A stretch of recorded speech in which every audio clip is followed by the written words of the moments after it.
de Pikachu, le Pokémon le plus emblématique du monde. Pikachu! Désolé les allergies. Je commence au moins avec 10 cœurs, c'est super. Ai-je des pouvoirs? J'ai soudain activé mon attaque de foudre qui a frappé un arbre à proximité. Quel super pouvoir pour commencer! J'ai des pouvoirs électriques tout comme le vrai Pikachu. Ça va être très amusant, mais comment se fait-il que je sois le seul Pikachu ici? Y en a-t-il d'autres? J'ai vu alors un grand Enderman effrayant qui se dirigeait vers moi. Wouah! Un vrai Pikachu! Je pensais que Broden bluffait, mais il a vraiment réussi à nous faire apparaître un Pikachu! Comme c'est excitant! Broden? Qu'est-ce que tu racontes? Je suis Zozo, je viens d'arriver. Quoi? Il peut parler? C'est bizarre, Broden ne va pas être satisfait d'un Pikachu défectueux. Je ferais mieux de te détruire. Je ne sais pas ce qui se passe ici, mais je vais m'enfuir aussi vite que possible. Je me suis donc enfui loin de l'Enderman avant que lui ou son mystérieux ami Broden ne puisse me détruire. Un Pikachu ne semble pas être le bienvenu ici.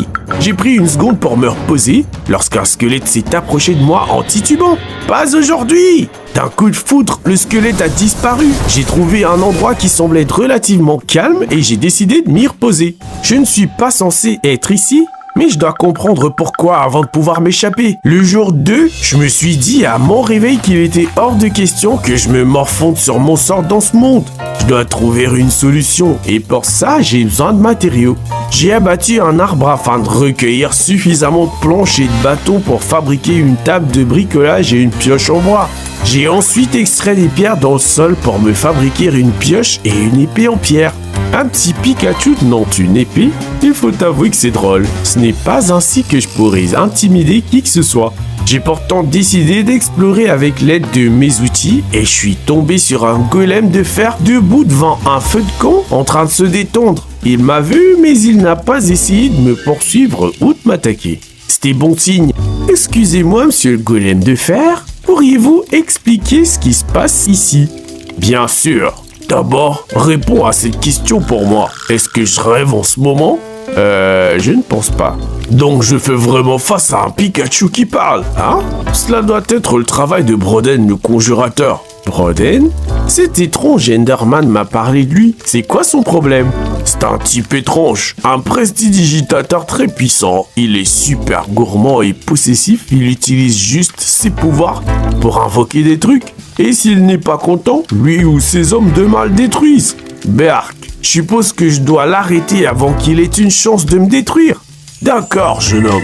J'avais faim et le golem de fer m'a donné de belles pommes à manger. C'était soulageant de savoir qu'il y avait encore de bonnes personnes ici. 19, Poulet de fer et moi avons quitté la base et traversé les champs d'Allium pour arriver au repère magique de Broden le conjureur. Es-tu prêt, Poulet de fer? Allons-y, mon frère en conjuration. J'ai hâte de vaincre Broden une bonne fois pour toutes. Ouais, nous avons peut-être été emmenés dans ce monde par un méchant qui ne voulait même pas de nous, mais nous nous sommes rencontrés et maintenant nous sommes une famille. Nous sommes entrés dans l'enceinte de l'ennemi et avons combattu quelques squelettes faibles qui ont été réduits en os sans effort par mon épée détruite. Il fallait s'y attendre. Même Poulet de fer était capable d'abattre un autre groupe de squelettes à lui tout seul. Zozo, je suis dur comme fer, mais je pense que tu devrais continuer seul. D'accord, je vais m'assurer d'en finir une bonne fois pour toutes. Le jour 100, les deux derniers Endermen qui restaient à Broden le conjureur ont essayé de se mettre en travers de mon chemin. Maudit sois-tu, espèce de Pikachu! Tu nous as détruits à maintes reprises, mais cette fois-ci, non! À présent, mes attaques électriques étaient capables de griller les Endermen sans grande difficulté et je me suis donc frayé un chemin pour continuer à avancer. Et en peu de temps, j'ai atteint la pièce où se trouvait le bonbon Dynamax. Il était là, doux comme un bonbon. Il fallait que je le prenne. Il est temps de mâcher ce bonbon. Ha ha ha! C'est parti! J'ai englouti le bonbon et je suis devenu gigantesque. J'étais passé à ma forme la plus puissante. Gigantomax Pikachu. J'avais 80 cœurs et j'avais l'impression que ma foudre était plus forte que jamais. Peu après avoir mangé le bonbon Dynamax, Broden est entré dans la pièce. Non! Qu'as-tu fait?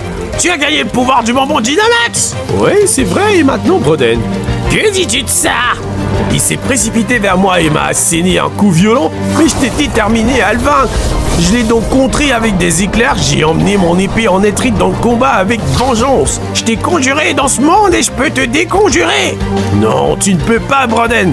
Ce Pikachu est un Pokémon libre. Je l'ai frappé avec mon épée puis je lui ai donné le coup de foudre max